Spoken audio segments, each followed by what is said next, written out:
Salut les taffeurs et taffeuses, j'espère que vous allez bien. On se retrouve pour une nouvelle vidéo. Ici, donc, ça va être une vidéo très intéressante puisque là, je la tourne, on est le 8 mai 2025 et donc ça peut être intéressant parce que on va faire en fait ce qu'on appelle une QSP, une question sans préparation, donc typique des fins de colle après avoir fait, vous savez, la colle, normalement vous connaissez maintenant, hein, prépa ECG, il y a un élément du cours qu'on fait assez rapidement, un exercice qu'on a pu faire ou qui est similaire à un exercice de TD, etc.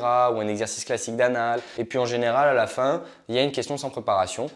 Évidemment, pour le SCP et HEC, où il y a des épreuves orales en mathématiques, voilà, pour l'admission et pas l'admissibilité, c'est à peu près ce même format-là. On pourra en parler dans une autre vidéo. Mais voilà, l'objectif, c'est tout. Il y a toujours un petit élément de cours. Après, un exercice un peu long qui peut durer 20-30 minutes. Et ensuite, ce qu'on appelle une QSP, une question sans préparation, qui permet de voir si vous savez réfléchir et pas uniquement si vous connaissez votre cours ou que vous appliquez bien quelque chose que vous avez déjà appris ou des méthodes. Là, c'est vraiment, est-ce que vous savez réfléchir? Est-ce que vous avez, pas forcément de l'intuition, tout ça, mais voilà, est-ce que vous posez des questions et puis tout simplement, comment vous raisonnez? Voilà, donc ça va être un peu l'objectif de se poser des questions et justement que moi je vous montre comment on raisonne de manière classique sur une question comme ça, qui en fait ne demande pas énormément de notions de coût. C'est ça qui est intéressant et qui parfois peut être un peu déstabilisé parce qu'on peut se dire ouais non mais en fait c'est beaucoup de raisonnement. Ok, bon, celle-ci est assez facile, mais c'est parce qu'il faut toujours commencer par des choses faciles ou pas très dures, mais c'est pas pour ça que ça ne va pas vous déstabiliser. Donc voilà les taffeurs et taffeuses, et puis c'est du programme de première et deuxième année, donc tout le monde peut le faire. Donc voilà les taffeurs et taffeuses, on y go. Donc en fait on considère deux variables aléatoires réelles, x et y, qui sont ce qu'on appelle IID, c'est-à-dire indépendantes et identiquement distribuées, et elles suivent en fait la loi géométrique de paramètre P, avec P égale 1,5 qui appartient bien donc à 0,1. Donc vous savez très bien que lorsqu'on a une loi géométrique de paramètre P, vous savez la loi géométrique c'est le temps d'attente, hein, c'est-à-dire en fait on regarde, on lance une pièce pile ou face, non pipée, etc., non truquée, et on regarde c'est quoi le temps d'attente d'avoir pile. Okay, donc à un moment donné, on aura un nombre d'échecs, et puis à un moment donné, on aura un succès. Donc c'est le temps d'attente du succès. C'est pour ça que c'est probabilité de x égale k pour k appartient à une étoile, c'est du coup qk-1p. Ok, donc avec q c'est à-p évidemment. Donc là du coup, alors on a l'espérance et la variance, mais c'est pas l'objectif ici. Donc là l'objectif, ça va être de déterminer que vaut p de x égale y. Que vaut p de x égale y. Donc ça peut être intéressant. Évidemment, ça va valoir quelque chose qui va être assez simple, hein, c'est-à-dire 1, 2, enfin, non, c'est une probabilité, donc ça ne peut pas valoir 2, mais quelque chose entre 0 et 1 tiers, 2 tiers, un quart, donc c'est possible. Essayez de mettre pause et de raisonner, et puis dès que vous avez fini, vous avez une petite idée, eh bien revenez, et puis on est là pour corriger ensemble et voir un petit peu comment on raisonne. Donc là, ce qui est intéressant, c'est qu'il y a égalité en fait entre ces deux variables aléatoires réelles. Donc déjà, ce qu'on peut remarquer, c'est que vu qu'elles suivent la loi géométrique de paramètre P, donc là, je vais rédiger comme si j'étais en colle, hein, pas comme si j'étais à l'écrit. Donc on sait que x de oméga, cy de oméga, c'est donc n étoiles. Ok, c'est le cours qui nous le dit. Donc déjà, ça veut dire quoi? Que x égale y. On peut essayer de traduire cet événement-là parce que déjà, avant de parler des probas, on peut parler d'événements. Donc tout ce que je dis, c'est des choses que vous pouvez dire vraiment à l'oral avec le jury qui est en face, etc. Donc comme j'étais en train de dire, voilà, on peut essayer de traduire cet événement-là, x égale y. Ça veut dire quoi que x égale y? En fait, x égale y, ça veut dire en quelque sorte toutes les possibilités pour n appartenant à une étoile que x égale y. Donc je peux l'écrire un peu comme ceci. Alors je ne sais pas si c'est forcément n étoiles, x égale y égale n. Voilà, on peut l'écrire un peu comme ceci. X égale y égale n. C'est-à-dire que pour tout n appartenant à une étoile, c'est à la fois x égale n et y égale n. Bon, vu que ça c'est pas hyper mathématique, j'ai rarement vu, je ne sais même pas si c'est, enfin évidemment c'est mathématiquement bon, mais en termes de rédaction, j'ai rarement vu un événement avec 3 égaux, donc je ne vais pas l'écrire comme ça, ok, je vais écrire différemment, mais au moins c'était pour vous montrer comment je raisonne, ok, donc on a x égale y et je le décompose avec des n et donc une union, ok, donc je vais plutôt l'écrire comme ça, donc c'est quand à la fois x et y ont la même valeur, ok, et ce pour tous les n appartenant à une étoile. Donc tous les n appartenant à une étoile, c'est leur ensemble grand oméga, leur univers des possibles, comme on dit. Et donc c'est lorsque à la fois x et y sont égaux à n. Donc comment on le traduit? À la fois On le traduit, x égale à n et y égale à n. Et donc x égale à n et y égale à n, c'est donc une intersection. Donc vous voyez déjà, j'ai fait un gros travail puisque en essayant de réfléchir, etc., on se rend compte que cet événement-là, c'est égal à cet événement-là. Et après, là, ça va un peu couler de source. Pourquoi ça va couler de source? Parce que déjà, n appartenant à une étoile, on peut écrire ça comme u n égale à 1 jusqu'à plus l'infini dx égale à n et y égale à n. Ok, donc ça c'est x égale y. Et ensuite on peut passer au proba. Alors si je passe au proba, ça me fait quoi? Ça me fait la probabilité de x égale y qu'on cherche en fait. Ben, c'est la probabilité de cette union. Sauf que qu'est-ce qu'on peut dire de cette union? Donc j'insiste, j'insiste, quand vous avez le jury en face de vous le jour du concours, si vous passez le SCP ou si vous passez HEC, et voilà, il faut vraiment parler comme ça. Et même en call, bon évidemment quand on colle en général on est par groupe de 3 ou 2, donc on va pas parler fort, etc. Mais quand le prof vous demande de vous expliquer, n'hésitez pas à parler fort et expliquer ce que vous faites. Donc là, je passe au proba, je travaille d'abord sur les événements, je passe ensuite aux probabilités. Et qu'est-ce que je fais? Ben, je sais que le fait que x égale à n et que y égale à n, pour n égale à 1 plus l'infini, je sais que cette union, elle comporte du coup des ensembles qui sont complètement disjoints. Autrement dit, les événements de cette union sont incompatibles. C'est-à-dire je ne peux pas avoir x égale à n et y égale à n, enfin en gros x égale à 1, y égale à 1, et en même temps x égale à 2, y égale à 2, et en même temps x égale à 3 et y égale à 3. Donc en gros, les événements sont incompatibles au sein de l'union.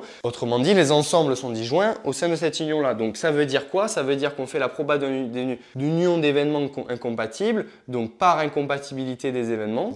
Qu'est-ce qui se passe? Il se passe que du coup, j'ai la somme des k égale à 1, je vais rester à n pour ne pas troubler, des probabilités de x égale à n et y égale à n. Ensuite, qu'est-ce qu'on peut utiliser les taffeurs d'après la consigne? Ben, on sait qu'il y a indépendance entre x et y. Donc, on sait du coup que la proba de l'intersection, c'est le produit des probas, d'après le cours. Donc, vous voyez, il y a juste quelques éléments du cours, mais qui sont vraiment très classiques. Okay. Et ensuite, donc ça, il ne faut pas oublier que c'est probabilité de x égale y, donc c'est vraiment ce qu'on cherche. Et ensuite, ben, on sait que ces deux px égale à n et py égale à n, on sait que c'est x et y suivent en fait la loi géométrique du paramètre 1,5. Donc déjà, ça va être la même chose, déjà. Donc c'est comme si je faisais p de x égale à n au carré. Et donc p de x égale à n, qu'est-ce que c'est? Ben, on sait que p de x égale à n, on peut le mettre là, ok? Donc il suffit juste de savoir ce que c'est p de x égale à n. Donc x suit une loi géométrique de paramètre 1,5. On sait que p de x égale à k et donc p de x égale à n, ça va être quoi? Ben, il faut utiliser avec le p égale à 1,5. Donc ça va être fastoche puisque ça va être 1 moins 1,5. Alors on avait dit que c'était, vous vous rappelez, p de x égale à k, c'est du coup qk moins 1, enfin q à la puissance k moins 1. Donc ici ça va être q à la puissance n moins 1 puisque je le fais en n fois p. Donc ici q ça va être 1 moins 1,5, c'est-à-dire 1,5. Donc fois n moins 1 fois mon p qui est aussi 1,5. Donc ça fait, voilà. Donc je vais peut-être le décomposer pour que vous compreniez bien. C'est 1 moins 1,5 à la puissance n moins 1 fois 1,5. Autrement dit, ça fait 1,5 à la puissance n moins 1 fois 1,5, donc 1,5 à la puissance n. Ok, donc 1 sur 2 à la puissance n. Sauf que les deux, c'est exactement la même chose. Ok, puisqu'elles suivent, elles sont identiquement distribuées, elles suivent exactement la même loi de paramètre 1,5 qui est la loi géométrique. Donc en fait, ça va faire 1,5 à la puissance n fois 1,5 à la puissance n. Autrement dit, ça fait 1,5 à la puissance 2n. Donc voilà, je peux le faire en deux fois. 1,5 à la puissance n fois 1,5 à la puissance n. Ensuite, du coup, ça fait 1,5 à la puissance 2n, mais du coup, ça fait, si je le mets le 1,5 devant, ça fait du coup 1/4 à la puissance n. Et ça, bon, ben, c'est suite géométrique classique. On sait que du coup, ça, c'est la somme des n égale à 0. Voilà, on va le faire direct. Vous savez normalement d'après le cours que la somme des n égale à 0 jusqu'à plus l'infini des q à la puissance n, vous savez que c'est 1 sur 1 moins q. Ok. Donc si je le fais en 1, il me manque. Si je le fais en 1, ça va me faire, il faut que je rajoute. Donc c'est lui moins le premier terme. Ok.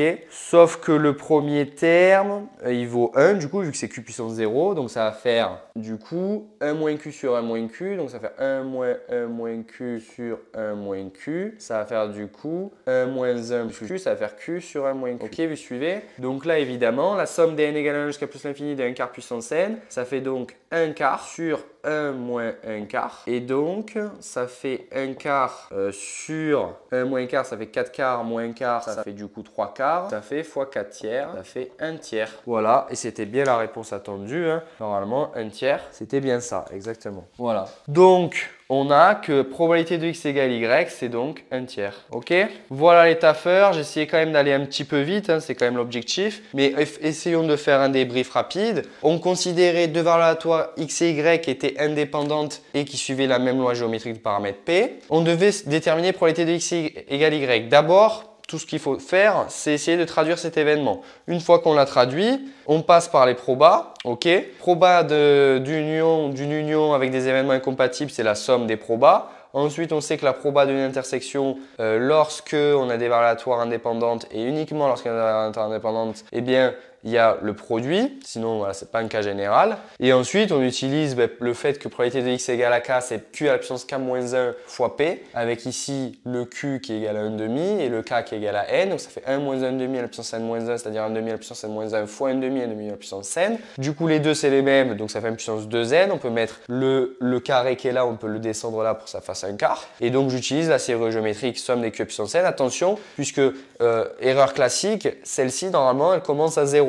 Donc, si je veux la faire commencer à 1, évidemment, il faut que j'enlève le terme en 0, okay, qui vaut q puissance 0, c'est-à-dire 1. Et donc, je reprends, ça fait 1/3. Okay, donc, voilà les taffeurs, question classique. Alors, si vous êtes curieux, en fait, cette question, c'est une question qui était sous forme de 2 ou 3 questions. À l'EDEC 2023 ou 2024, je me le suis marqué. C'était l'EDEC 2023, je ne sais plus si c'était maths appliquée ou maths approfondie. Mais en gros, c'était l'EDEC 2023 dans un exercice, mais il y avait 2 ou 3 questions. Je les regroupais en une seule pour que ce soit intéressant.